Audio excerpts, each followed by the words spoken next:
सभी को प्रभु यीशु मसीह के नाम में जय मसीह की। आज का जो हमारा विषय है वह है क्या मैं एक अच्छा पड़ोसी हूँ।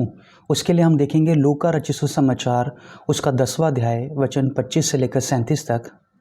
वचन 26 में इस प्रकार से लिखा है, उसने उत्तर दिया, तू प्रभु अपने परमेश्वर से अपने सारे मन और अपने सारे प्राण और अपनी सारी शक्ति और अपनी सारी बुद्धि के साथ प्रेम रख और अपने पड़ोसी से अपने समान प्रेम रख।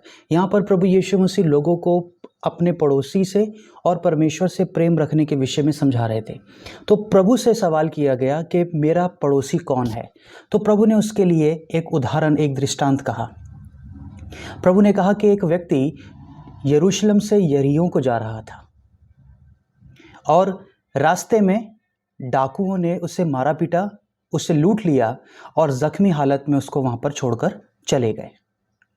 जब वो वहां जख्मी हालत में पड़ा था, वहां से एक याजक गुजरा, लेकिन वो कतराकर वहां से चला गया। फिर उसके बाद एक लेवी भी वहां से गुजरा, लेकिन वो भी कतराकर वहां से चला गया। लेकिन वहां से एक सामरी व्यक्ति गुजरा और सामरी व्यक्ति ने उस व्यक्ति को देखा और उस पर तरस खाया। सामरी लोग कौन होते हैं? इज़राइल में सबसे छोटी जाति के लोग माने जाते हैं, जिनके साथ ऊंची जाति यानी याजक और लेवी कोई संबंध नहीं रखते थे। सामरी लोगों का गांव और खान पान सब कुछ अलग कर दिया जाता था। सामरी लोग एक पिछड़ी हुई जाति थी, जिनके साथ कोई रिश्ता नहीं रखता था। किसी भी प्रकार का कोई भी रिश्ता नहीं रखा जाता था सामरी लोगों के साथ। और याजक और लेवी लोग जो यरूशलेम के मंदिर में सेवा टहल किया करते थे, वो सामरी लोगों को बहुत नीच देखा करते थे।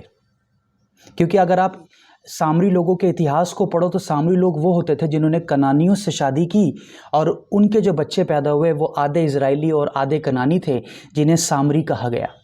लेकिन वो फिर भी परमेश्वर की संतान थे। इस कारण जो उच्च जाति के लोग थे, याजक लोग थे, उनसे कोई संबंध नहीं रखते थे। लेकिन हमने क्या देखा कि जब एक व्यक्ति मुसीबत में था, वहां पर ना तो याजक रुका ना लेवी रुका, लेकिन सामरी व्यक्ति वहां पे रुका और उसने उसको देखकर उस पर तरस खाया।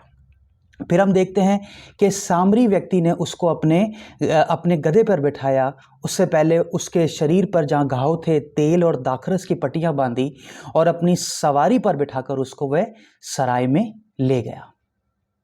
और सराय में ले जाकर उसने क्या किया, वहां पर सराय के मालिक को 2 दीनार दिए और कहा कि जब तक मैं ना आऊं तुम इसकी सेवा टहल करना, और अगर तुम्हारा ज्यादा खर्चा हो जाए तो वो भी मैं तुम्हें दे दूंगा। तो हम यहाँ पे क्या देखते हैं कि एक सामरी व्यक्ति का हृदय कितना प्रेम से भर गया, दया से भर गया कि उसने उस व्यक्ति के लिए कितना कुछ किया। यह सामरी व्यक्ति प्रभु यीशु मसीह का प्रतिबिंब है। यानी ये सामरी व्यक्ति जो है ये प्रभु यीशु मसीह के जीवन को दर्शाता है। अगर आप यूहन्ना 1 उसका 11 वचन पढ़े तो वहां लिखा है, वह अपने घर आया और उसके अपनों ने उसे ग्रहण नहीं किया। यानी प्रभु यीशु मसीह यहूदियों में आए, यहूदियों में पैदा हुए, लेकिन उनके अपनों ने ही उनको ग्रहण नहीं किया। प्रभु यीशु मसीह के अपनों ने ही उसे नकार दिया, उसे क्रूस पर चढ़ा दिया।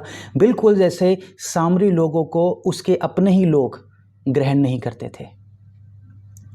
जैसे सामरी लोग त्यागे हुए थे, वैसे ही यीशु मसीह के अपनों ने भी उसे त्याग दिया और क्रूस पर चढ़ा दिया। यहां पर हम कुछ विशेष बातों पर ध्यान देंगे। जैसे उस सामरी व्यक्ति ने उस जख्मी व्यक्ति के शरीर के ऊपर तेल और दाखरस डाला। तेल और दाखरस 2 चीजों से निकले जाते हैं, वह पीस कर निकाले जाते हैं। तेल भी पीस कर निकाला जाता है और दाखरस भी अंगूरों में से पीस कर निकाला जाता है। उसी प्रकार जैसे यीशु मसीह को भी जख्मी करके, मार कर, पीस कर उसका लहू निकाला गया, ये तेल और दाखरस यहां पर प्रभु यीशु मसीह के लहू को दर्शाते हैं।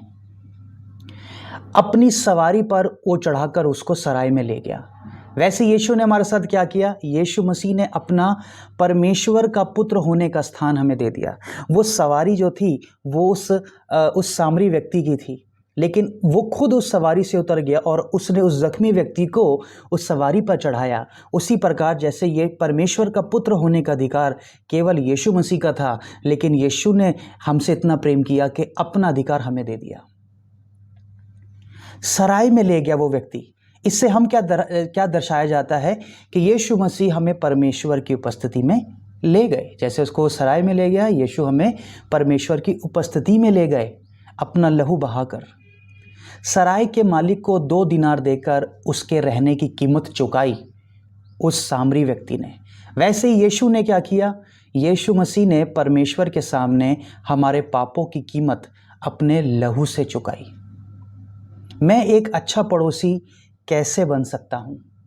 आज सामरी व्यक्ति हमें ये सिखा रहा है, प्रभु यीशु मसीह का स्वयं का जीवन हमें ये सिखा रहा है कि मैं एक अच्छा पड़ोसी कैसे बन सकता हूँ। सबसे पहले दूसरों के लिए प्रार्थना करके, दूसरों की ज़रूरत के समय मदद करके, उनकी चिंताओं में चिंतित होकर, उनकी प्रभु यीशु मसीह से मुलाकात करवाकर।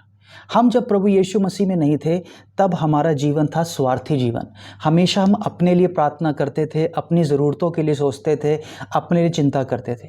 लेकिन मसीह में आने के बाद आज प्रभु हमसे क्या चाहता है कि दूसरों के लिए प्रार्थना करो, दूसरों की ज़रूरत को समझो, दूसरों की चिंता करो और दूसरों को प्रभु यीशु मसीह के साथ मुलाकात करवाओ। यीशु मसीह मेरा अच्छा पड़ोसी है। यीशु मेरा अच्छा पड़ोसी है। क्यों? क्योंकि यीशु मसीह ने मेरे लिए अपना स्थान छोड़ दिया, मेरी चिंता की, मुझे बचा लिया, मेरे पापों से उद्धार मुझे दिया। लेकिन आज सवाल क्या है आपके और मेरे सामने? क्या मैं एक अच्छा पड़ोसी हूँ? और मैं आपसे सवाल करता हूँ, क्या आप एक अच्छा पड़ोसी हैं?